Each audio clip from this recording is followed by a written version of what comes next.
Hello everyone, and welcome to the NFL Week 16 episode of the Bacon Bets podcast. Happy holidays, Merry Christmas. The road to 272 bets bounced back in a big way. Losing week last week, but we bounced back this week 10-5-1 for plus 4.13 units. That brings our season-to-date record for the road to 272 bets to 119, 102, and 3 pushes for plus 10.14 units.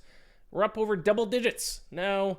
With 3 weeks left of the season. So hopefully, knock on wood, barring a late season collapse here, we're in a very good spot to finish the 2023 edition of the Road to 272 Bets with a profit. So let's hope for a little bit of a little Christmas miracle, a little holiday cheer this coming week. If you're watching this on the video edition on YouTube, I got my Santa Claus hat. I got my Santa golfing sweater on. I got to show the clubber. Just looks like he's bending over. Got the Christmas lights on in the background. We're in the holiday spirit. If you're not watching this on YouTube, head over to YouTube. Type in the Bacon Bets podcast. Subscribe to the channel if you haven't already. Like this video. All that stuff helps us out quite a bit. We're hot. We're hot heading into the final 3 weeks of the season. I am battling a cold, unfortunately, or something. I'm sick. So I got tea, I got cough drops here. I'm going to do my best to get through this. So with that being said, I don't really have a long intro this week. I don't have too much to talk about. Apparently I did my victory lap about the Eagles 1 week too early because they lost again. Thankfully, I did not get off the fade Eagles train. It was looking like Seahawks plus 4 was going to be pushed, which I would have taken. Seahawks end up winning the game. And now the Eagles are 1-3 since I wrote the article saying that the Eagles are the most fraudulent team in the NFL. They're 1-3. Their only win was that overtime win against the Bills where they needed the greatest kick in NFL history to force overtime. And then tonight I just spent some time retweeting some Eagles fans who were calling me an idiot for calling them frauds. Now, lost 3 straight. In danger of losing the NFC East. Tough. Hate to see it. But I already did a victory lap last week, so I'm not gonna celebrate again. Plus, it's the holidays. Let's all get along. I'm not going to come after Eagles fans too much. Let's get into the Week 16 edition of the Bacon Bets podcast. The road to 272 bets marches on. Let's go. I'm not a state. I'm a monster. No, Lisa. The only monster here is the gambling monster that has enslaved your mother. I call him Gambler, and it's time to snatch your mother from his neon claws. All right, here we go. Let's get into it. If you don't already know, we got a lot of football spread over this weekend. Obviously, we got the Thursday night football game, Rams and Saints. What a treat. What a little holiday treat for players on those two teams. Get their game out of the way on Thursday and then spend Christmas with their family. Everyone else, unfortunately, they're going to have a busy weekend. We got 2 games on Saturday, 10 on Sunday on Christmas Eve, and then Christmas Day, we'll have 3 games on throughout the day. The NFL has just completely stolen Christmas Day away from the NBA. NFL remains king. So we're going to start with Thursday night football, of course. It is the Rams. It is the Saints. I'm going to take the Saints plus 4. The Rams are 4-point home favorites in this one. I took the Saints plus 4. I don't know what it is. Just this entire season, I guess I've just been evaluating the Saints team as probably better than a lot of people think, better than the betting market certainly thinks. And I think it's a little bit of a sell high spot on this Rams team. Although I will say when the Rams have Kyren Williams healthy at running back, they seem like a completely different offense, but at the end of the day, they're taking on a very good defense. Now I know they actually performed well against 2 very good defenses recently in the Browns and the Ravens, but this is another Saints defense that could cause them some issues. One of the better secondaries in the game, allowing the 5th fewest yards per pass attempt at 5.7, 4th in opponent dropback success rate, 3rd in overall opponent EPA. And the Saints actually might be surprised to find this out. A team that's what are they now? 7-7 are the Saints? Yeah, both these teams are 7-7. 7-7, not winning the NFC South. They're actually 8th in the NFL in average scoring margin. I think their defense can keep them in a lot of games. They're playing a lot of close games. Even some of their losses have been very close. So I'm not going to say the Saints are going to win this game, but I would probably set this line at 3.5. It's certainly not one of my best bets of the week. I think we're getting about a point or a half point of value on New Orleans here. So I hope their defense can keep them in this game. Now, obviously, as a Falcons fan, I want the Saints to lose. The dream scenario here for me would be for the Rams to win by 3 points. So I get the cover and a Rams win. That would be ideal. Even if the Saints don't cover, it's fine. The Saints will lose, and that will help me out as a Falcons fan. If they do win, then at least we got the cover. But I'll talk about the Falcons here in a little bit. But I was out on them on Sunday when they lost, and of course I wake up Monday morning, I'm all the way back in trying to figure out all the different playoff scenarios for them to make the postseason. But I'll talk about the Falcons when I get to their game. Next up, so that's Thursday night games. I got Saints +4. Next up, we got Saturday's games. The first one's at 4:30 p.m. Eastern. AFC North matchup between the Bengals and the Steelers. Ooh, we got some cops on my street. Ooh. Nope, just driving by. Bengals and Steelers. I'm going to take the over. Over 38 in this Saturday late afternoon game. Mostly because of the Bengals defense. As you guys have known over the past couple of weeks, I'm not totally bought in on Jake Browning. I think I have to finally kind of buy in on him a little bit. Let me share my screen here and show you guys where Jake Browning has ranked. There has been cases this season where quarterbacks come out of nowhere and play really well, and I'm not willing to buy in on them. Because sometimes they don't even play well. Sometimes they just win games, like Joshua Dobbs won a couple games, and people were all in saying he should be a starting quarterback with some other team. But then you look at the analytics, and they actually haven't been playing all that well. They're just winning games, so people think they're doing better than they are. Jake Browning is not that case. He's actually been playing extremely well, so now I have to kind of buy in on him. So I'm going to show you if I can share my screen here. And this is a website I've brought up in the past. If I can minimize. No. I want to minimize. You'd think doing this all season, I would have figured it out by now. There we go. This is a website I've brought up this season that if you're going to handicap games yourself, I certainly recommend checking out this site. It is free. It's great. It's rbsdm.com. We can look at some quarterback efficiency numbers here. Brock Purdy, if you're looking at this graphic on the YouTube version of this, Brock Purdy in a league of his own, no big deal. Bet on him at 14-1 to win MVP about a month ago. But you'll see, number 2, specifically an EPA plus CPOE composite. So this is EPA per play plus completion percentage above expected. And it is Jake Browning in second right now amongst all quarterbacks who played at least 170 snaps this season. Brock Purdy number 1, Jake Browning number 2. You even look at adjusted EPA per play. He's third behind Brock Purdy and Dak Prescott. So it's more than just the public being all in on this guy. This guy does seem to be legitimate. So I don't necessarily want to bet against the Bengals as 2.5-point favorites in this one, even though Jamar Chase is out. But I don't really want to bet on them either because their defense continues to stink. Big reason why I bet against them last week with the Vikings.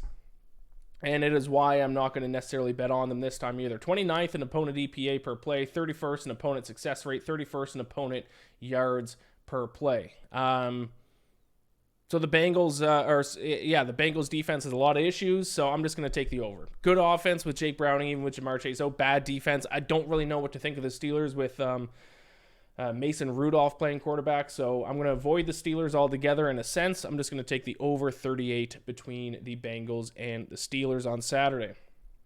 Saturday night, obviously going to take the Bills here against the Chargers at LA minus 10.5. I would recommend doing some line shopping for this one and betting on this one early because I think the Bills are only going to become a bigger favorite. I was able to get them at minus 10.5. I did have to lay minus 115 juice for that, but I'm on the Bills regardless. Last week we saw how much of a disaster this Chargers team is when they don't have Justin Herbert. Easton Stick played for them, and actually, to be fair, he did throw 3 touchdowns, but their defense allowed the Raiders to score how many points? 63 points to the Raiders. And once again, it's a big reason why I took the Raiders in that game, because the Chargers defense stinks. 27th in opponent EPA, 29th in opponent success rate, 27th in opponent yards per play, and now they're taking on a top 5 offense in the Bills, a Bills team that is hot. They have fixed the turnover issue that they've had. They've kind of run through their bad luck. This is a dangerous team, and it might be a team that I might bet on to win the Super Bowl once the playoffs start. I did bet on them to win the AFC East last week, and that's looking pretty good. Or was it might have been 2 weeks ago. And that's looking pretty good at this moment. So I will lay the double-digit spread. I'm not going to be too scared of it. Minus 10.5. You can take there's minus 11.5 out there at minus 110, but I took the minus 10.5 at minus 115. Bills on Saturday night.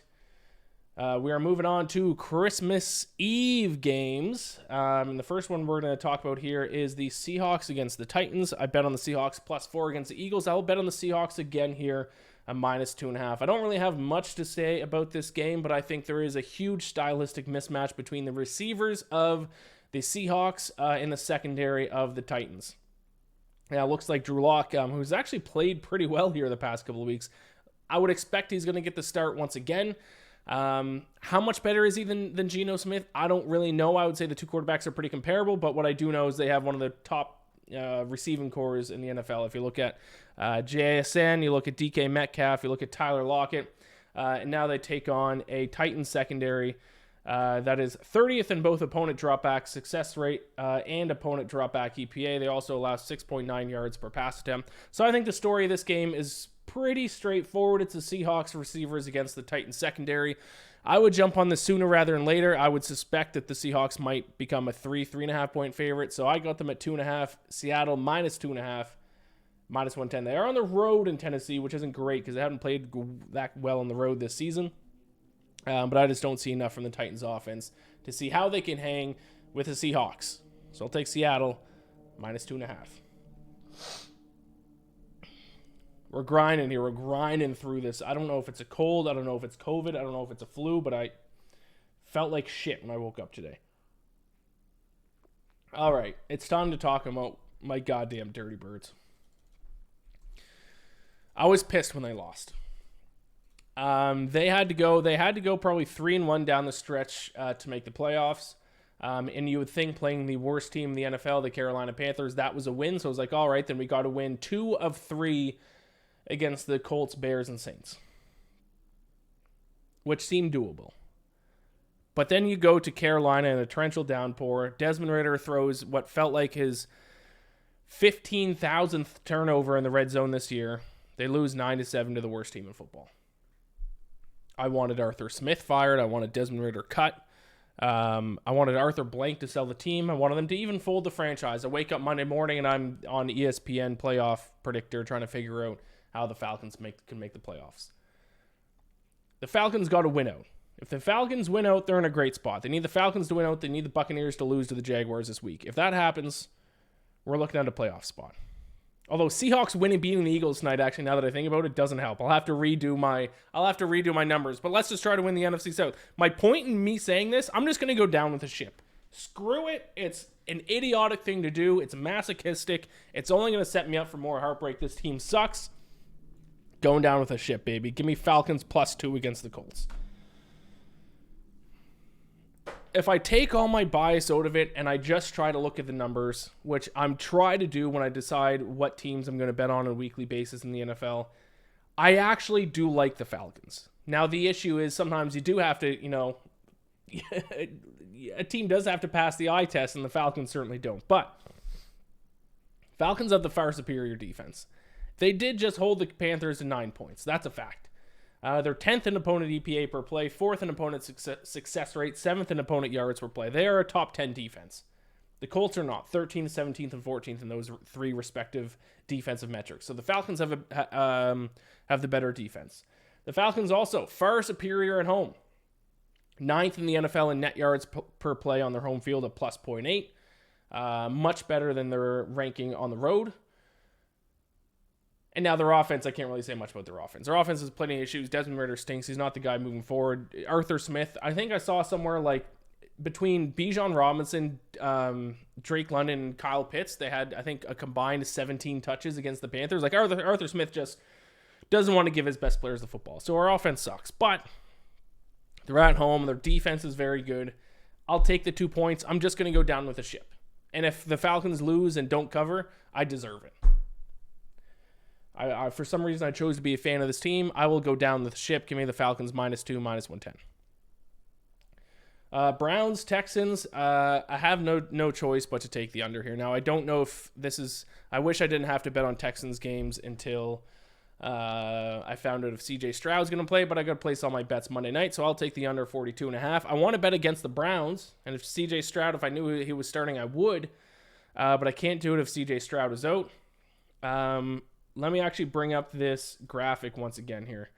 Now I got to switch this quarterback graphic to, I believe it's 150 minimum plays, because the point of this is I got to show you Joe Flacco.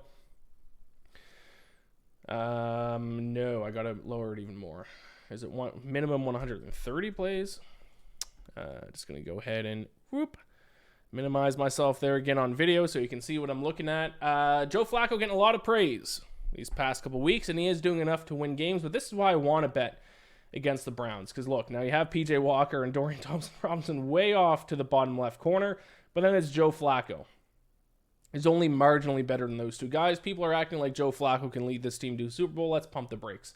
Out of 43 quarterbacks who have played at least 130 snaps this season, in EPA plus CPOE composite, which I explained earlier, Joe Flacco is 41st. Now, it is very funny that Flacco, Dorian Thompson-Robinson, and PJ Walker are the three bottom team players in that stat. But my point in showing you this is that let's pump the brakes on Joe Flacco a little bit. He's not the savior. He's not going to lead him to a Super Bowl. That makes me want to bet against this Browns team. But also their defense is so good that I don't necessarily want to do that if CJ Stroud's not going to play for the Texans.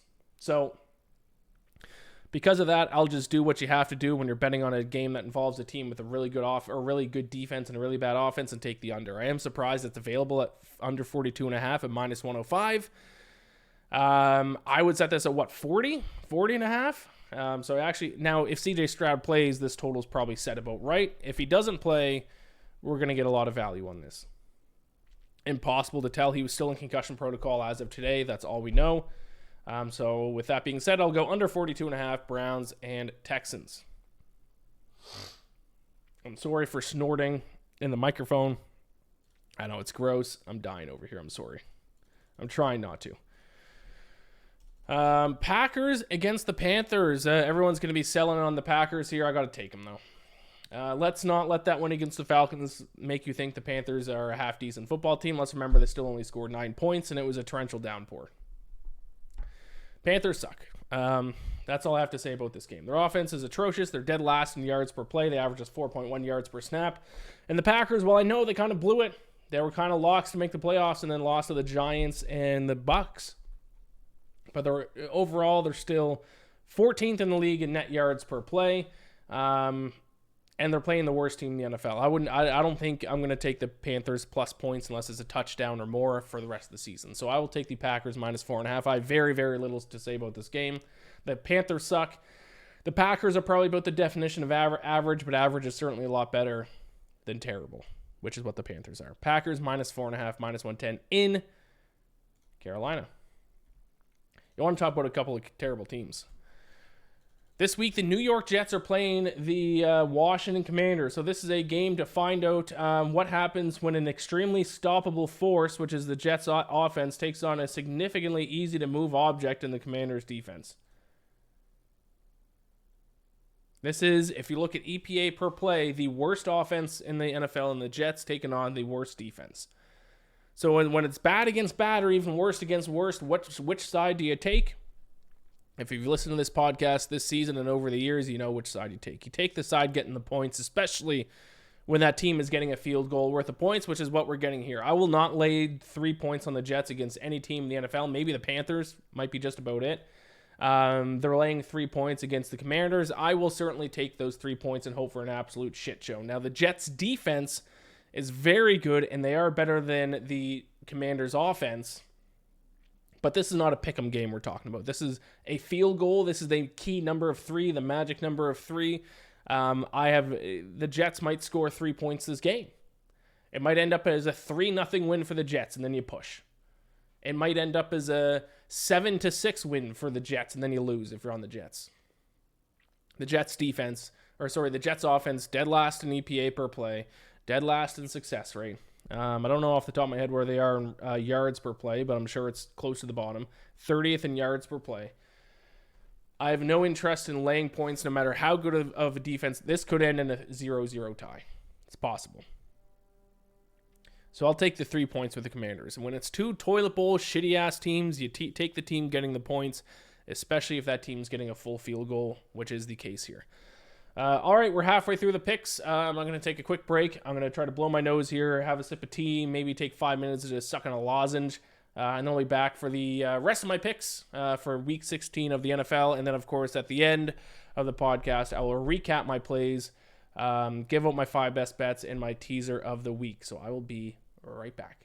All right, I took a couple sips of tea. I had a lozenge. I'm ready to go. 8 more picks to get through. We're going to start with the Lions against the Vikings. I'm going to take the Vikings +3, -102 at home in Minnesota against the Lions here. I love this Vikings defense. I know the Bengals kind of figured them out by the end of the game last week, but I'm going to back them once again. They're getting a field goal against the Lions, a divisional game, and when you look back to Week 6 of the NFL season, the Vikings are 3rd in the NFL in opponent EPA per play. I know I talked about it last week, but this Vikings defense has become an unbelievable unit. If you're a Vikings fan, if you're a Vikings bettor, you also have to like what you saw from Nick Mullins. Yes, he did end up losing last week to the Bengals, and he did throw 2 interceptions, but completed 26 of 33 passes for 303 yards and 2 touchdown throws himself. He is the better option between him and Josh Dobbs, so you have a quarterback who's not afraid to throw the ball and throw the ball downfield. You have a defense which has been one of the best in the NFL since Week 6. And we also have to consider how the Lions have been not good on the road this season. They're at home last week against the Broncos is a big reason why I bet on them. Now they hit the road. Their net yards per play goes from +1.3 at home down to -0.1 on the road. That's a differential of 1.4. That is one of the biggest differentials in net yards per play between home and away splits in the NFL. So I will take the field goal worth of points with the Vikings at -102 juice.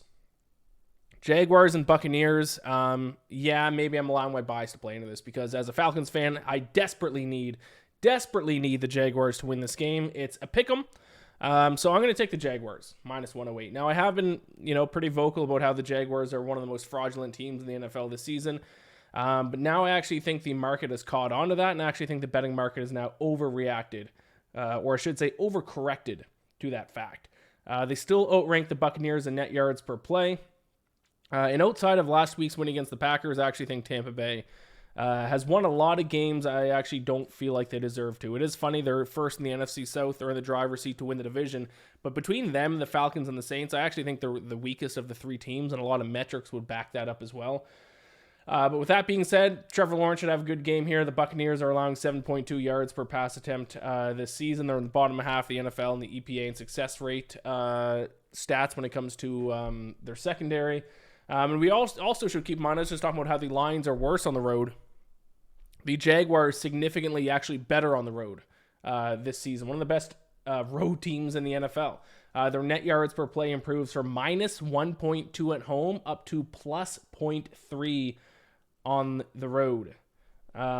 So that's a difference of 1.5, even more significant when compared to the lines that I was just talking about. But in this situation, for some reason, it flips, and they're better on the road. Very rare. Only a small handful of teams are better on the road than they are at home in terms of net yards per play this season. Jaguars is the only team where they're significantly better on the road. So do not let the fact that it is in Tampa Bay sway you. It is kind of a best of both worlds. It is a road game for them, but also it's still in Florida. It's a little battle of Florida. I'll take the Jaguars. Pick them. -108 is what I got of that. I believe at FanDuel. Cardinals and Bears. This is another total bet. I think I'm on 3 total bets this week. This is the 3rd one. I'm going to go over 44 -108. I don't really know what to do in this game, to be honest. The Bears once again screwed me out of a money line underdog pick last week. They were up all game against the Browns and then blew it late. Just like earlier this season when I bet on the money line against the Lions, they were up all game, blew it late. I set this line at exactly -4.5 in favor of the Bears. As of right now, it is set at exactly -4.5 in favor of the Bears. So I see absolutely no edge on the spread. I think maybe a half point edge on the total, maybe. If like there is I know it's 44.5 at some places. I was able to get 44, I believe, at Caesars. So I'm going to take the over. I don't have much to say about this game. Cardinals defense, one of the worst in the NFL. They rank in the bottom 5 in most key metrics. They're also dead last in opponent success rate. The Cardinals' offense is much better with Kyler Murray. Since he rejoined the lineup, they're 15th in EPA per play. So based on the current makeup of this Cardinals team, I think they're an over team. I think the lines are set basically right. And when I am very confused about a game, I take an over. Now, last time I took an over because I didn't know what else to take. The Vikings beat the Raiders 3-0. So maybe you shouldn't tail this. But I got to bet on every game. I think the Cardinals are built like an over team. I don't really know what to do with the Bears at this point in the season. Over 44 Cardinals and Bears. I always feel bad when I don't have in-depth and like good, a take on a game that, might teach something to you or you might learn something from. But unfortunately, 272 regular season games that I bet on, there's going to be some that everything's set correct. Dolphins, Cowboys. This is a tough one. I'm going to take the Dolphins, 1.5 home favorite though, against the Cowboys. Some people would call it a fraud bowl. I actually don't think either of these teams are frauds. Because the Dolphins are kind of the opposite of a fraud in some sense, where a lot of their metrics are good, but they've actually lost a lot of games against good teams. Once again, I base frauds based on metrics, not on records. If you go on records, then yeah, I guess these two teams are frauds. People are calling the Cowboys frauds after, a big loss to the Bills. I don't know how you can do that when they just trounced the Eagles the week before. Regardless, I digress. The reason I'm taking the Dolphins here, two main ones. Number one is these two defenses, the Dolphins and the Cowboys, are trending in complete opposite directions. In fact, the Dolphins defense was a below average unit in the first half of the season, but they have got healthy. And actually, since week 10, the Dolphins defense leads the NFL in opponent EPA per play and opponent success rate. So they have, in the second half of the season, they have not only been a good defense, they have been an elite defense. Not only an elite defense, they have been the best defense in terms of EPA per play and opponent success rate. So their defense has been absolutely fantastic. The Cowboys defense has gone the opposite direction. They went from an elite defense the first half of the season, and then since week 10, 13th and 20th in opponent EPA per play and opponent success rate. And the Cowboys also dead last this season opponent rush success rate, and now they're taking on a Dolphins team that leads the league in yards per carry, averaging 5.1 yards per rush. So stylistically, and based on how these two teams are trending, I think the Dolphins have the advantage here, and also the Cowboys. Their road splits are concerning. They go from net yards per play of plus 1.1 at home down to 0.0 on the road. And the Dolphins have the best home net yards per play in the NFL at plus 2.4. So with this being in Miami as well, I think that's going to give the Dolphins an advantage here. So I set the Dolphins at about a 2.5 point favorite. I think we're getting some value here. I will take the Dolphins minus 1.5, minus 110. And what is the second best game of the week, for sure.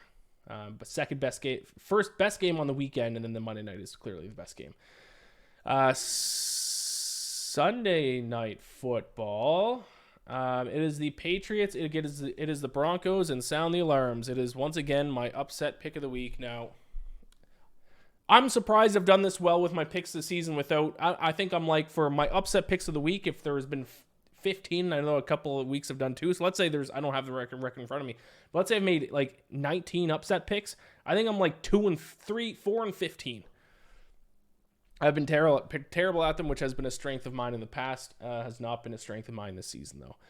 But I will take a pretty big shot here, plus 240 on the Patriots as 6.5 point underdogs against the Broncos. I think the Broncos are the worst team that's in playoff contention right now. They're 30th in the NFL in net yards per play. Only the Commanders and Giants are worse in net yards per play than the Broncos.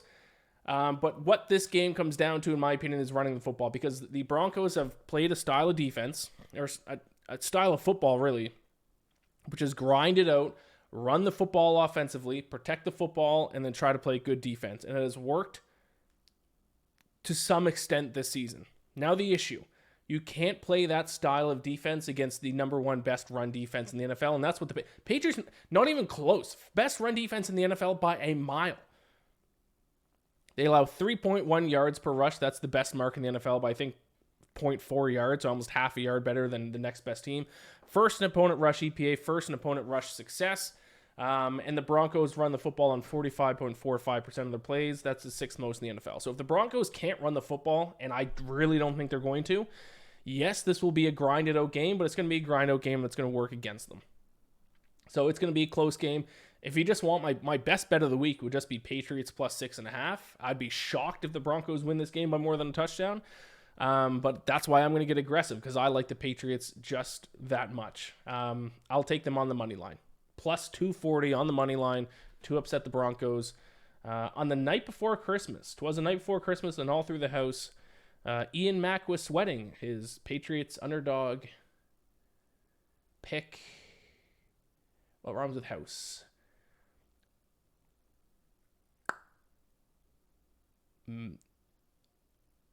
Mouse, but that's how the word they actually used to rhyme in the story. It didn't work out the way I wanted it to. Patriots plus 240 to upset the Broncos on Sunday night. Moving on to Christmas. Wake up, open some gifts, have a little Baileys and coffee, maybe straight Baileys if you're an animal, like I am, and let's bet on some football. We've got 3 games starting off. First 2 aren't great, to be fair, but then we're in for a doozy on Monday night. So first one, Raiders at Chiefs. I will take the Raiders plus 10 and a half here. The Raiders have actually become a solid football team once they got rid of Josh McDaniels. They are coming off a little bit of a mini bye week after absolutely trouncing the Chargers last week. Since week 10, their defense is 4th in the NFL in opponent EPA per play. Now, they did lose, and I don't think they covered. Yeah, they didn't cover either against the Chiefs back in Week 12. But if you actually look at yards per play in that game, both teams were tied in yards per play at 6.2. They had a couple of 4th downs they couldn't convert. They went 1 and 3 in the red zone. It kind of cost them. But they both averaged 6.2 yards per play. They can hang with the Chiefs. They can play defense against this Chiefs team. And this Chiefs team, during this entire run, like since they got Patrick Mahomes, have never been a good spread team. And especially this version of the Chiefs, I have no interest in laying a double-digit spread on them. They're not explosive. That's not the style of football they play.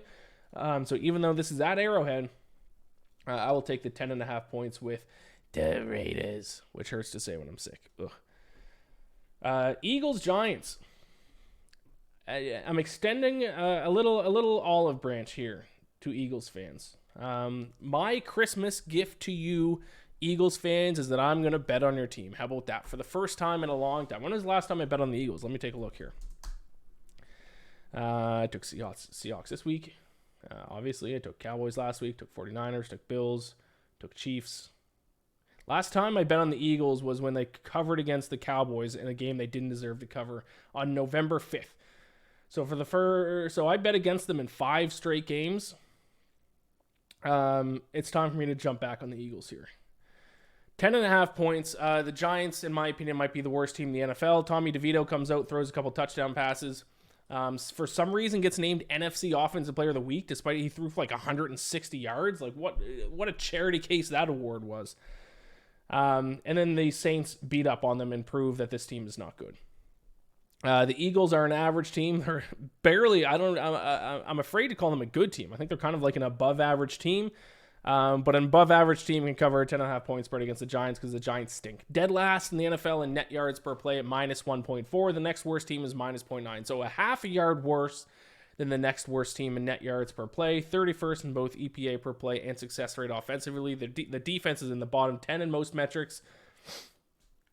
It's time for the Eagles to bounce back, baby. They're at home.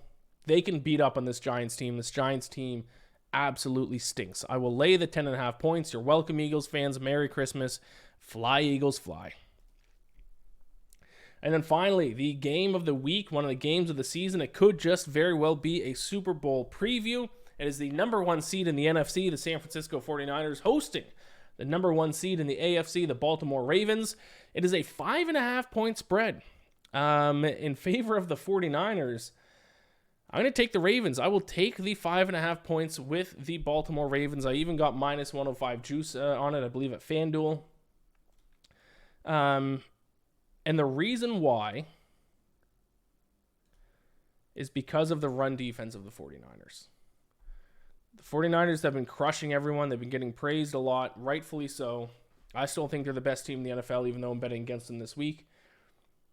But they have also quietly this season ranked 29th in opponent rush EPA, 21st in opponent rush success rate, and 19th in opponent yards per carry. They give up 4.3 yards per rush, and they've given up 5.1 yards per rush over their last 3 games. So what team, if you're a team where your kryptonite is the other team being able to run the ball and your run defense is your biggest weakness, what is the last team in the NFL you want to face? The Baltimore Ravens. Nobody runs the ball more than the Baltimore Ravens. 43.78% of their offensive yards comes from running the ball. That's the highest rate in the NFL. And they're first in both rush EPA and rush success rate. And then to top it all off, they have a top 3 defense. So this is a nightmare stylistic matchup for the 49ers. The Ravens, I think, are going to be able to run the ball. They're going to be able to drain clock. They're going to be able to play defense as well against the 49ers. But this game makes makes me nervous for my Brock Purdy MVP ticket. Now, if this was a pick'em, would I be taking the Ravens? No. Am I taking the Ravens to win this game outright? No. But we're talking about 5.5 points. That's a pretty big spread for a game between 2 of the best teams in the NFL. Now, it is in San Francisco, so they do have a home field advantage here. But I like this play quite a bit. Styles make fights, and I think the stylistic advantage is in the Ravens' favor. I actually set this line at maybe like 4. So I like 1.5 value might be crazy to say, but I think there is. This is one of my best bets of the week. I will take the Ravens plus 5.5, minus 105 in San Francisco on Christmas Day night. There you have it. Those are my picks for week 16, my friends. I will recap them, and I'll give you my best bets for this week. Starting Saints Rams. So I got Saints plus 4, minus 110. Steelers Bengals over 38, minus 110. Bills minus 10.5, minus 115 against the Chargers. Seahawks minus 2.5, minus 110 against the Titans. Falcons plus 2, minus 110 against the Colts. Under 42.5, minus 105 between the Browns and Texans. Packers minus 4.5, minus 110 against the Panthers. I'm running out of gas. Commanders plus 3, minus 110 against the Jets. Vikings plus 3, minus 102 against the Lions. Jaguars, pick'em, minus 108 against the Buccaneers. Over 44, minus 108 between the Cardinals and the Bears. Dolphins, minus 1.5, minus 110 at home to the Cowboys. Patriots, upset of the week, plus 240 to beat the Denver Broncos on Sunday Night Football. And then on Christmas, I got Raiders, plus 10.5, minus 110 at Arrowhead. I got the Eagles, minus 10.5, minus 110 at home to the Giants. And then the final pick of the week on Monday Night Football, I have the Baltimore Ravens plus 5.5, minus 105 against the 49ers. Last week, my best bets, based on how I bet them, went 4-1. Vikings, Lions, Bears, and Ravens all won. The Falcons lost. The Falcons not only screwed me in terms of my hope for their playoffs, but they also screwed me from sweeping my best bets. Now, I say because what I bet them at, because it also depends on what line you bet these at. Because I was actually at a pick'em contest, and I actually went 2-1-2. Because the Vikings for the pick'em contest was plus 3, and the Bears were plus 3. When I gave my pick out, obviously I took Bears money line last week, but in terms of my quote-unquote best bets, I got Bears at plus 3.5. So my best bets went 4-1. Teaser of the week lost. I think I'm kind of cold with the teasers now. Rams down to pick 'em against the Commanders won. But Steelers plus 8.5 against the Colts lost. Stinger to lose that leg of the teaser considering they were up 13-0. But they didn't score another point. My week 16 best bets. Bills minus 10.5 on Saturday night against the Chargers. Packers minus 4.5 against the Panthers. Dolphins minus 1.5 against the Cowboys. Patriots plus 6.5 against the Broncos. And Ravens plus 5.5 for the 49ers. So any pick'em contest that you're in, I like the Bills, Packers, Dolphins, Patriots, and Ravens. All to cover. Teaser of the week. Because the Falcons losing isn't going to cause me enough pain, let's toss them in the teaser too. We'll take them from plus 2.5 up to plus 8.5. And then the Commanders from plus 3 up to plus 9 against the Jets. It's an ugly teaser, but sometimes you got to play ugly to win. 6-point teaser. Falcons plus 8.5 versus Colts. Commanders plus 9 versus Jets. Whew, I'm done, my friends. I am sick. I'm going to try to edit this, get this out, and then go to sleep. And hopefully I can get 5 hours of sleep before I got to wake up tomorrow. Hopefully I am not sick for Christmas, because that would stink. That would suck. Also, I'm glad I actually brought that up. Christmas next week. Christmas is on a Monday. I can't imagine I'm going to record this podcast at midnight on Christmas night, so I think I'm going to record it Tuesday morning. So I'm sorry, it will be. I'll at least let you know ahead of, but also, I mean, who's going to be wake up on the morning of the 26th and listen to this podcast? So I'm going to record this and hopefully have it out around between noon and 3 o'clock p.m. Eastern on Tuesday the 26th. So it is going to be about 12 hours late coming out next week. I'm sorry, it's Christmas. I'm going to drink Christmas night, and then I'm off Tuesday. I'm going to wake up and get my head on straight and then sit down and record. So, yeah, just want to let you guys know. This podcast will come out about 12 hours late, but I will still have a podcast next week despite it being right in the middle of the holidays. Thank you all so much for watching. Rate and review the podcast. If you listen to the audio version of this, please subscribe to the YouTube channel. If I've won you money the past few weeks, the way you can pay me back is by subscribing to the YouTube channel and giving this video a like. Thank you all so much. I love you all. May Gambler bless you over these holidays. Hopefully you can win back some of the money that you spent on gifts. I know I could certainly use that. Talk to y'all later. Take care. The road to 272 bets marches on.